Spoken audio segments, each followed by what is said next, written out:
So mornings on this homestead, we've got chickens running everywhere.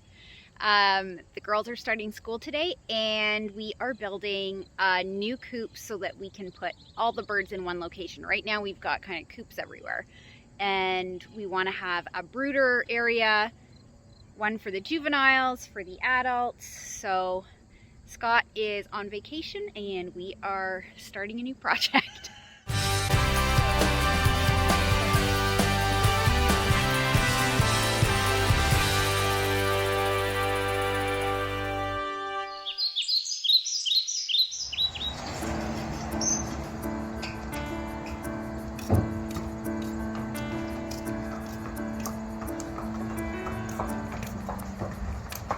It's cold today. First day of school. It's so cold out.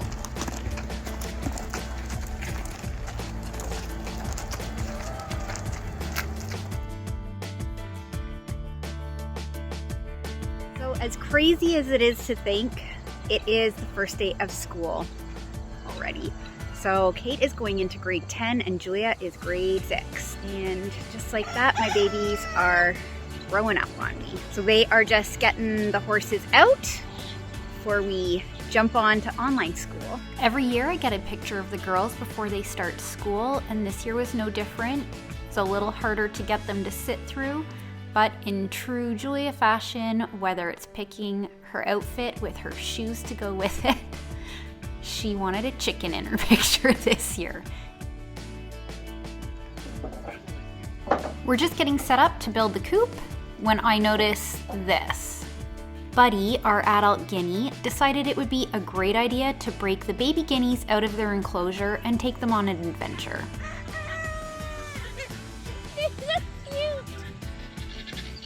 Buddy is quite the funny little character. He is a mascot around our farm here. Everyone knows him, neighbors, people who come to visit. He is very well loved. Thinks he's a dog, but now he's causing some trouble. So the problem is, I'm worried he's gonna take them down into the forest. They are way too small. They're gonna get eaten by a coyote or a fox. So now I have to figure out how to get them back into their enclosure. Guineas are impossible to catch. Well, I actually got the baby guineas into the adult chicken coop. Scott said to let them go because he said, oh, Buddy won't take him down to the forest. He doesn't even go down there. But sure enough, 5 minutes later, they're gone. And he took them to the forest, so. So doesn't he bring them to the spot where coyotes and fox always come up the hill? Oh, no one ever accused a guinea of being smart.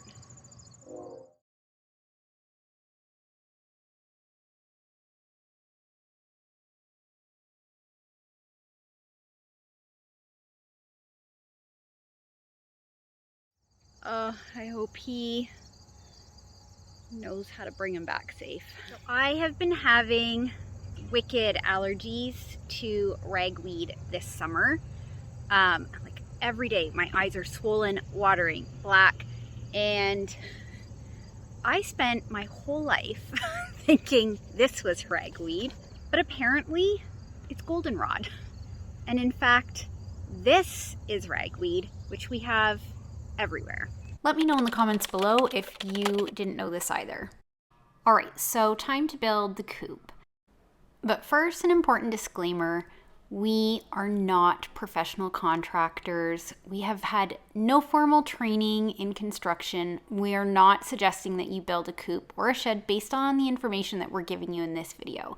This is just how we built our chicken coop or shed, and make sure that you're always referring to the professionals and local bylaws when you're building a structure. So we take no responsibility in how your coop turns out.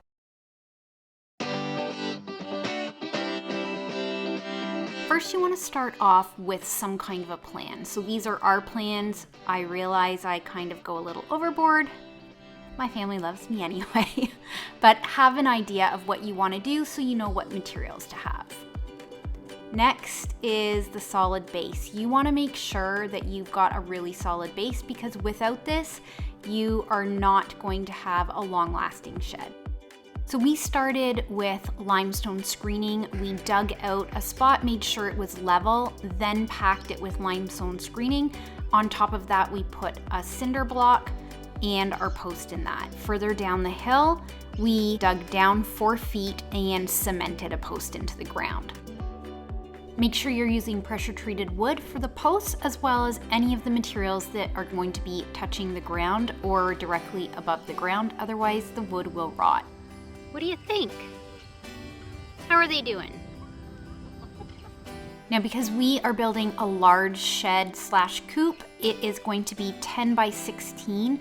We went with 6 by 6 posts. If you're doing something smaller, you could get away with 4 by 4. To determine where your posts are actually going to go, you want to make sure that all of your angles are square.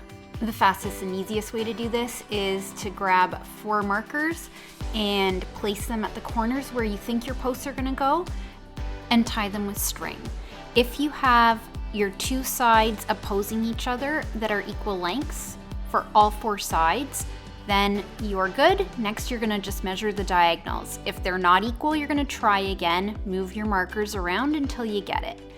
Once you do, and all 4 sides are equal as well as your diagonals, then your angles are square. You've got 90-degree angles and you're ready to set your posts. So you're going to set them on the inside of the string line, and now you're ready to level it all up. So you're going to get your level and use brace pieces just to tack in temporarily so that you can make sure that your posts stay level. Next, we put our 2x6s along the bottom, making again sure that they're level as we're tacking them in, and along the top to hold everything in place. And this marks where our floor is going to go, as well as the top of our walls. We wanted our coop to be raised a little bit so that the chickens can actually go underneath when they are looking for shade in the hot summer days, and also in the winter somewhere where there's not going to be snow if they want to go outside. And you're going to make sure that you're securing all of these boards with screws. If you don't have power tools, this is maybe a time when you want to consider renting them. It makes it so much easier.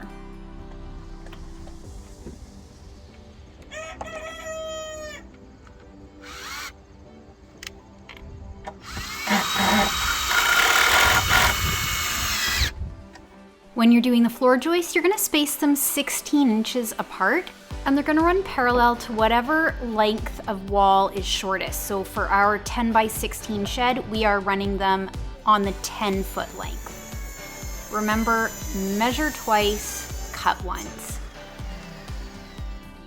We're just adding some spacers to strengthen up some of our boards that are a little bit warped.